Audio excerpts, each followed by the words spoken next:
Hi, hello, assalamualaikum. So, how are you, everyone? I hope all of you are doing well. So this is my second class for recreational fisheries subject for diploma students. So today, I will be cover a second topic on angling ethical.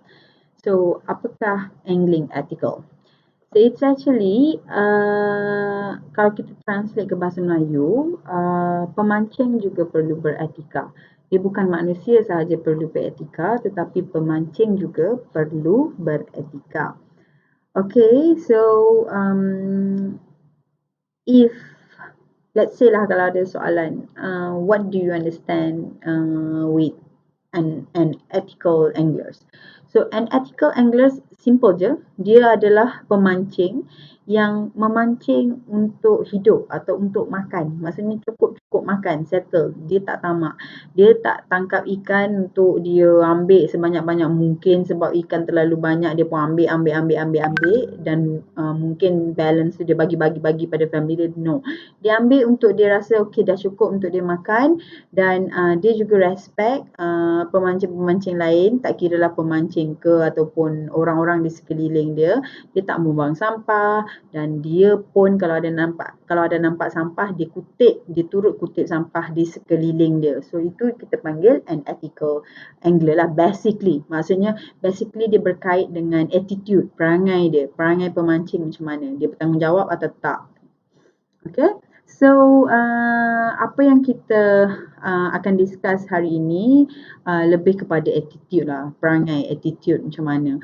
So, there are 10 tips for being an ethical angler. Okay. So the first one, you supposed to support conservation efforts. So any kind of conservation management, sustainability management, whatever related with conservation, how to manage the resources so that you supposed to join lah. Ethical angler sepatutnya join sebab dia rasa sayang dan cinta kepada environment, dia rasa sayang dan cinta kepada stok-stok ikan yang ada. Dia rasa mungkin let's say arowana ikan yang terlalu mahal dan itu sangat eksklusif untuk ditangkap. So dia join grup-grup pemancing tega supaya maksudnya just untuk for fun. Dia tak pergi menangkap arowana. Mungkin, I'm not sure but tu contoh. Saya bagi contoh. Apa sahaja yang melibatkan conservation. Pemancing yang beretika sepatutnya join sebab dia sebagai salah satu support kita kepada mungkin Department of Fisheries atau sebarang agensi yang mengorganiskan conservation program lah, sustainability program. Okay, so yang kedua melibatkan size, practice selective harvest. So, pemancing yang beretika dia ada kriteria. Maksudnya dia sendiri yang meletakkan kriteria. Mungkin ikan yang kurang daripada 10 cm atau 15 cm dia rasa tak patut untuk dimakan. So dia akan buang, dia akan lepaskan ikan tu balik ke laut. Di Malaysia kita tak ada size limitation for fishing.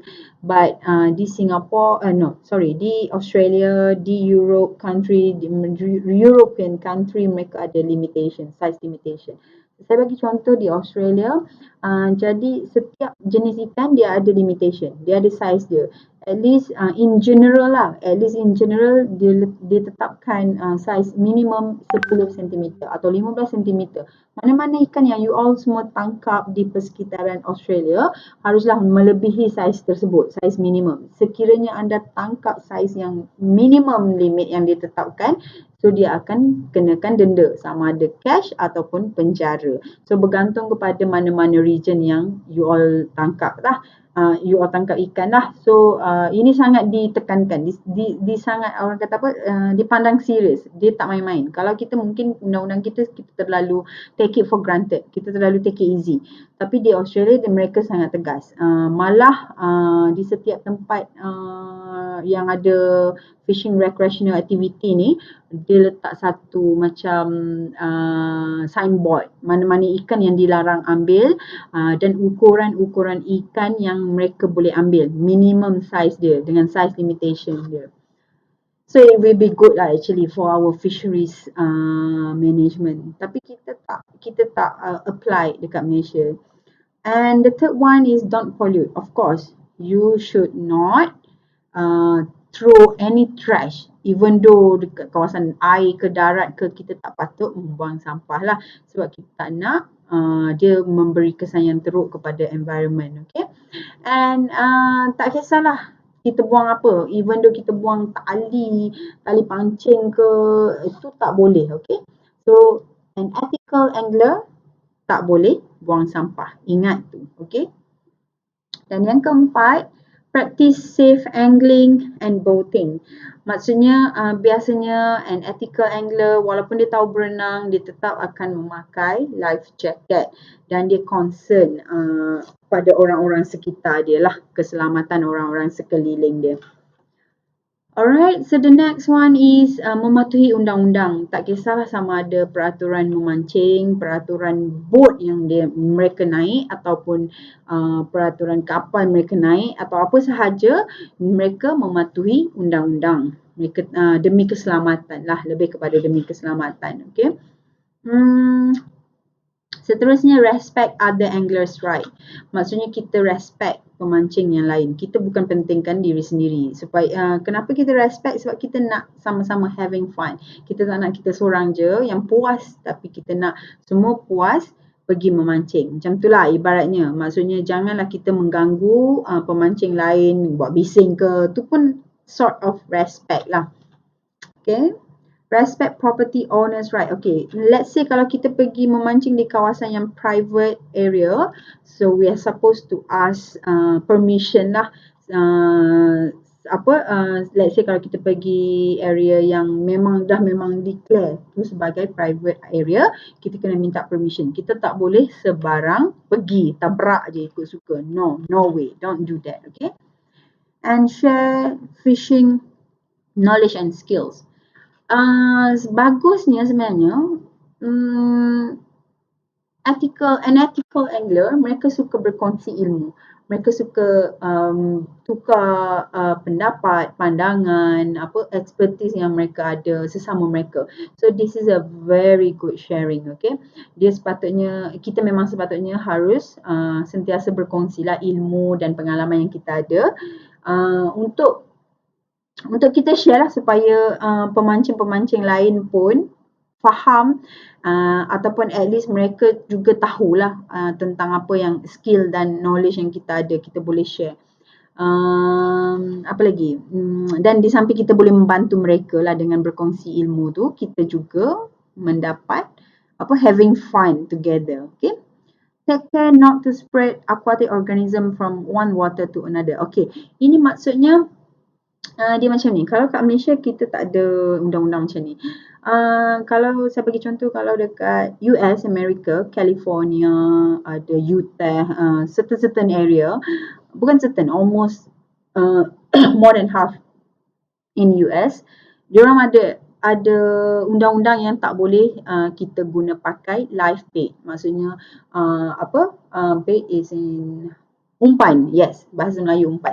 Kita tak boleh menggunakan umpan hidup. Kenapa?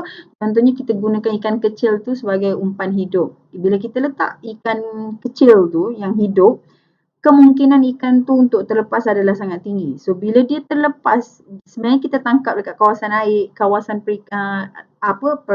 perairan yang lain, tapi kita gunakan di perairan yang lain, tiba-tiba ikan tu terlepas. Dia mungkin boleh membawa penyakit ataupun dia mungkin juga menjadi native, dia boleh compete dengan native species yang lain. Maksudnya dia bersaing dengan ikan yang selalu dijumpai di tempat tersebut. Faham tak maksud saya? Dia macam mana? Dia macam introduction to a new species. Let's say kalau macam ni, ikan A, ikan A dia hidup di kawasan A, tapi you all semua pergi memancing di kawasan B, and then suddenly when you use A as your live bait sebagai umpan di kawasan B, tiba-tiba ikan tu terlepas, dia akan compete dengan ikan di kawasan B tu. Faham tak? So bila dia bersaing, dia akan compete, dia akan menjejaskan organism, dia akan menjejaskan semua organism-organism yang ada di kawasan B. Mungkin tak sesuai. Bila ada A je, dia mungkin menjadi pemangsa kepada ikan-ikan yang ada di kawasan B. So that's why di Amerika, mereka memang sangat-sangat tidak menggalakkan penggunaan live bait, umpan hidup. Sebab dia takut mungkin umpan hidup itu membawa penyakit dan mungkin umpan hidup itu boleh merosakkan, menjejaskan keselamatan dan pertumbuhan dan semualah bilangan organism yang ada di kawasan tersebut. Kita tak tahu. So kita takut bila dia compete dengan organism yang lain, maka berkuranglah spesies-spesies tersebut sebab ikan ini adalah pemangsa kepada ikan-ikan yang lain. Saya harap boleh faham in another way. Saya dah cuba terangkan. Tapi but basically kita tak boleh guna ikan hidup. Kita tak boleh guna contohnya macam biasanya minnow species. You have to google lah, minnow species sort of a small fish lah. Okay, kita tak boleh guna. Apa lagi yang biasa kita guna? Biasanya kita guna cacing lah. Even though ada certain area, they are not allowed you to use amphibian species. Katak, sort of salamanders. Yes, salamanders. Dia tak bagi. Sebab dia takut memberi kesan buruk kepada organism di sekitar mereka, di sekitar kawasan, sesuatu kawasan. Okay, yang the last one is sakit tekak. Remember that there is more to fishing than always catching a limit of fish. Okay, macam saya cakap tadi, an ethical angler, dia memancing untuk dia makan, that's it. Dan dia tak akan memancing lebih daripada apa yang dia mahu, apa yang dia nak, apa yang dia target. Okay, kita ada limitation. Let's say kalau kita rasa kita nak tangkap 5 kilo ikan saja, so that's it, 5 kilo is enough. Even though depan mata dia berlambak gila berjuta-juta ekor ikan, dia tak nak. Dia rasa macam okay, dah cukup 5 kilo untuk aku makan hari ni dengan esok settle. So that is an ethical angler. Okay, so I hope all of you can be an ethical angler. Okay, so kita jumpa lagi dalam chapter 3. Saya akan upload video. And untuk sekarang, for now, I have one assignment for all of you.